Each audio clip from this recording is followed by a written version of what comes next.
ವೈದ್ಯರೇ ದೇವ್ರು ಅಂತ ನಾವು ನಂಬ್ಕೊಳ್ತೀವಿ. ಆದ್ರೆ ವೈದ್ಯರಿಂದನೇ ಈ ತರ ಕೆಲಸ ಆದಾಗ ಯಾರನ್ನ ನಂಬಬೇಕು ಅಂತ ಗೊತ್ತಾಗಲ್ಲ. ಅಂದ್ರೆ ವಿಷ್ಣು ಸೇನಾ ಸಿನಿಮಾದಲ್ಲೂ ಕೂಡ ಇದೇ ರೀತಿಯ ಒಂದು ಘಟನೆ ನಡೆದಿರುತ್ತೆ. ಎಲ್ಲ ದುಡ್ಡು ಮೇಲೆನೆ ನಡೆಯುತ್ತಾ, ಅಂದ್ರೆ ಒಂದು ಮನುಷ್ಯತ್ವ ಆದ್ರೂ ಇರ್ಬೇಕಲ್ವಾ. ಮಾಧ್ಯಮ ನ್ಯೂಸ್ಗೆ ಸ್ವಾಗತ. ನಾನು ಹರ್ಷಿತಾ. ನಮ್ಮ ಸಮಾಜದಲ್ಲಿ ಇತ್ತೀಚಿನ ದಿನಗಳಲ್ಲಂತೂ ಏನು ದುಡ್ಡಿಗೇನೆ ಎಲ್ಲದರಲ್ಲೂ ಪ್ರಾಶಸ್ತ್ಯ ಅಂತಾನೆ ಹೇಳ್ಬೋದು. ದುಡ್ಗೋಸ್ಕರ ಏನೂ ಮಾಡ್ತಾರೆ. ಅಂದ್ರೆ ವೈದ್ಯರೇ ದೇವ್ರು ಅಂತ ನಾವು ನಂಬ್ಕೊಳ್ತೀವಿ. ಆದ್ರೆ ವೈದ್ಯರಿಂದನೇ ಈ ತರ ಕೆಲಸ ಆದಾಗ ಯಾರನ್ನ ನಂಬಬೇಕು ಅಂತ ಗೊತ್ತಾಗಲ್ಲ. ಇದೇ ರೀತಿಯ ಒಂದು ಕೆಲಸ ಅಂದ್ರೆ ಒಂದು ಸಿನಿಮಾ ಮಾದರಿಯ ಒಂದು ಘಟನೆ ನಮ್ಮ ಕರ್ನಾಟಕದಲ್ಲಿ ನಡೆದಿದೆ. ಅಂದ್ರೆ ಘಟನೆ ಇಷ್ಟೇ ಆಗಿರೋದು ಏನು ಅಂತ ಹೇಳಿದ್ರೆ, ಔರದ್ ತಾಲೂಕಿನಲ್ಲಿ ಇದ್ದಂಥ ಒಬ್ಬ ಹುಡುಗ, ರಾಥೋಡ್ ಅನ್ನೋಂಥ ಹುಡುಗ, 16 ವರ್ಷದ ಬಾಲಕ, ಒಂದು ಏನು ಫೆಬ್ರವರಿ 16ರಂದು ಒಂದು ಭೀಕರ ರಸ್ತೆ ಅಪಘಾತದಲ್ಲಿ ಮೃತಪಟ್ಟಿರ್ತಾರೆ.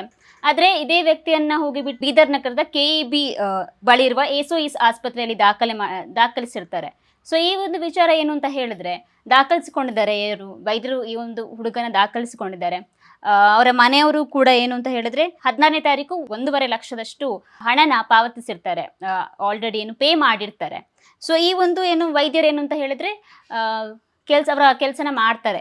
ನಾವು ಚಿಕಿತ್ಸೆ ಕೊಡ್ತೇವೆ ಅಂತ ಕೂಡ ಹೇಳ್ತಾರೆ. ಅದ್ರ ಜೊತೆಗೆ ಏನು ಅಂತ ಹೇಳಿದ್ರೆ ಹಂತ ಹಂತವಾಗಿ ಈ ಒಂದು 1.5 ಲಕ್ಷ ಏನಿರುತ್ತೆ 4 ಲಕ್ಷ ತನಕ ಹೋಗುತ್ತೆ. ಕೊನೆಗೆ ಇವ್ರು ಏನು ಅಂತ ಹೇಳ್ತಾರೆ, ಏನು 85,000 ಅಂದರೆ ಉಳಿದಿರೋ 85,000 ಕಟ್ಟಿ ಇನ್ನು ಹೆಚ್ಚಿನ ಒಂದು ಚಿಕಿತ್ಸೆಗಾಗಿ ಹೈದರಾಬಾದ್ಗೆ ಕರ್ಕೊಂಡು ಹೋಗ್ಬೇಕಾಗತ್ತೆ ಅಂತ ಹೇಳ್ತಾರೆ. ಆದರೆ ಏನು ಅಂತ ಹೇಳಿದ್ರೆ ಅವರ ಮನೆಯವರು ಹೇಳ್ತಾರೆ ಏನು ಅಂತ ಹೇಳಿದ್ರೆ, ನನ್ನೊಟ್ಟಿಗೆ ಏನು 85,000 ಇಲ್ಲ ಅಂತ. ಸೊ ಅದಕ್ಕೆ ಅವ್ರು ವೈದ್ಯರು ಏನು ಹೇಳ್ತಾರೆ ಅಂತ ಹೇಳಿದ್ರೆ, ಏನು ಪರವಾಗಿಲ್ಲ 30,000 ಕಟ್ಟಿ ಅಂತ. ಅದರಲ್ಲೂ ಕೂಡ ಅವ್ರು ಹೇಳ್ತಾರೆ ನಮ್ಮೊಟ್ಟಿಗೆ 30,000 ಇಲ್ಲ, 28,000 ಮಾತ್ರ ಇರೋದು ಅಂತ ಹೇಳ್ತಾರೆ. ಸೊ ಕೊನೆಗೆ ಏನು ಅಂತ ಹೇಳಿದ್ರೆ ಕೇವಲ 2,000 ಏನು ಕಡಿಮೆ ಇದ್ದಕ್ಕೆ ಹಣ ಕಟ್ಟಿಸ್ಕೊಳ್ಳದೆ ಕೂಡ ಅವ್ರು ಚಿಕಿತ್ಸೆ ಮಾಡಲ್ಲ ಅಂತ ಹೇಳ್ತಾರೆ. ಸೊ ಇಲ್ಲಿ ಎಲ್ಲ ಗೊತ್ತಾಗಬೇಕಾದ್ರೆ ಅವ್ರಿಗೆ ಗೊತ್ತಾಗೋದೇನು ಅಂತ ಹೇಳಿದ್ರೆ, ಅವರ ಏನು ಆ ಬಾಲಕ ಆಲ್ರೆಡಿ ಏನು ಮೃತಪಟ್ಟಿದ್ದಾರೆ ಅಂತ ಹೇಳಿಬಿಟ್ಟು.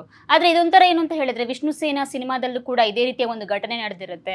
ಏನು ಅಂತ ಹೇಳಿದ್ರೆ ಸರ್ಕಾರಿ ಆಸ್ಪತ್ರೆಗೆ ಮೃತ ವ್ಯಕ್ತಿಯನ್ನು ಕರ್ಕೊಂಡು ಹೋಗ್ತಾರೆ. ಅಲ್ಲಿ ಏನು ಡೆತ್ ಸರ್ಟಿಫಿಕೇಟ್ ಕೂಡ ಕೊಟ್ಟಿರ್ತಾರೆ. ಅದಾದಮೇಲೆ ಪ್ರೈವೇಟ್ ಹಾಸ್ಪಿಟಲಿಗೆ ಅವ್ರನ್ನ ದಾಖಲೆ ಮಾಡಬೇಕಾದ್ರೆ ಗೊತ್ತಾಗುತ್ತೆ ಏನು ಅಂತ ಹೇಳಿದ್ರೆ, ಅವರು ಮನೆ ತಗೊಂಡ್ಬಿಟ್ಟು ಮತ್ತೆ ಅಲ್ಲಿ ಚಿಕಿತ್ಸೆ ತಗೊಳ್ತೇವೆ ಅನ್ನೋ ಒಂದು ನಾಟಕ ಆಡ್ತಾರೆ. ಸೊ ಒಂದು ರೀತಿ ಆ ಸಿನಿಮಾದ ಸೀನಿಗೂ ಇಲ್ಲೂ ಕೂಡ ಒಂದು ರೀತಿ ಏನು ಮ್ಯಾಚ್ ಆದಾಗ ಕಾಣುತ್ತೆ. ಅಂದರೆ ಜನರು ಪಾಪ ನಮ್ಮ ಮನೆಯವರು ಉಳಿಬೇಕು, ಪುಟ್ಟ ಹುಡುಗ ಬಾಲಕ ಇನ್ನೂ ಸಹ ಅಷ್ಟೇ ಉಳಿಬೇಕು ಅನ್ನೋ ಒಂದು ಕೆಲಸದಿಂದ ಎಷ್ಟು ಹಣ ಆಗುತ್ತೋ ಅಷ್ಟು ಸುರಿದಿರ್ತಾರೆ. ಆದರೆ ಅಲ್ಲಿ ತನ್ನ ತಮ್ಮ ಏನು ಸತ್ತೋಗಿದ್ದಾನೆ ಅಥವಾ ಆಲ್ರೆಡಿ ಮೃತಪಟ್ಟಿರ್ತಾನೆ. ಸೊ ಆದರೆ ಇಲ್ಲಿ ಏನು ಅಂತ ಹೇಳಿದ್ರೆ, ಈಗ ಬಂದಿರೋ ಮಾಹಿತಿ ಪ್ರಕಾರ ಏನು ಆಸ್ಪತ್ರೆಯ ವೈದ್ಯರು ಏನಿದ್ದಾರೆ ಏನು ಮೃತಪಟ್ಟಿರುವ ವ್ಯಕ್ತಿಗೆ ಚಿಕಿತ್ಸೆ ಕೊಡ್ತೀವಿ ಅಂತ ಹೇಳಿಬಿಟ್ಟು ಏನು ದುಡ್ಡು ಕಟ್ಟಿಸ್ಕೊಂಡಿರೋದು.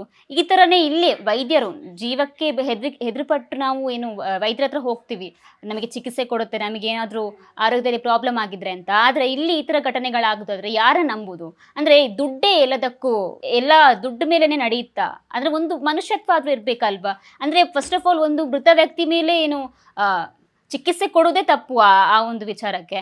ಸೊ ಇಷ್ಟೆಲ್ಲ ನಡೆದ್ರೂ ಕೂಡ ನಮ್ಮ ಒಂದು ದೇಶ ಯಾವ ಕಡೆ ಸಾಗ್ತಾ ಇದೆ ಅಂತಲೇ ನಮ್ಗೆ ಗೊತ್ತಾಗ್ತಿಲ್ಲ. ಇದಕ್ಕೆ ಸದ್ಯಕ್ಕೆ ಏನು ಅವರ ಮನೆಯವರು ಕೂಡ ಆಕ್ರೋಶ ವ್ಯಕ್ತಪಡಿಸಿದ್ದಾರೆ. ಕೇಸ್ ಕೂಡ ದಾಖಲಾಗಿದೆ. ಇದರ ಮುಂದೆ ಏನಾಗುತ್ತೆ ಅಂತ ಗೊತ್ತಿಲ್ಲ. ಆದರೆ ಇಂಥ ಒಂದು ಘಟನೆಗಳು ಮತ್ತೆ ನಮ್ಮ ದೇಶದಲ್ಲಿ ಏನು ನಮ್ಮ ರಾಜ್ಯದಲ್ಲಿ ಮರುಕಳಿಸಿದ್ರೆ ಇನ್ನೇನೋ ಆಗಬಹುದು. ಯಾರನ್ನ ನಂಬಬೇಕು ಅಂತ ಗೊತ್ತಾಗಲ್ಲ. ಸೊ ಇದಾಗಿತ್ತು ಇವತ್ತಿನ ವಿಶೇಷ. ಇನ್ನೂ ಹೆಚ್ಚಿನ ಮಾಹಿತಿಗಾಗಿ ನೋಡ್ತಾ ಇರಿ ಮಾಧ್ಯಮ ನ್ಯೂಸ್.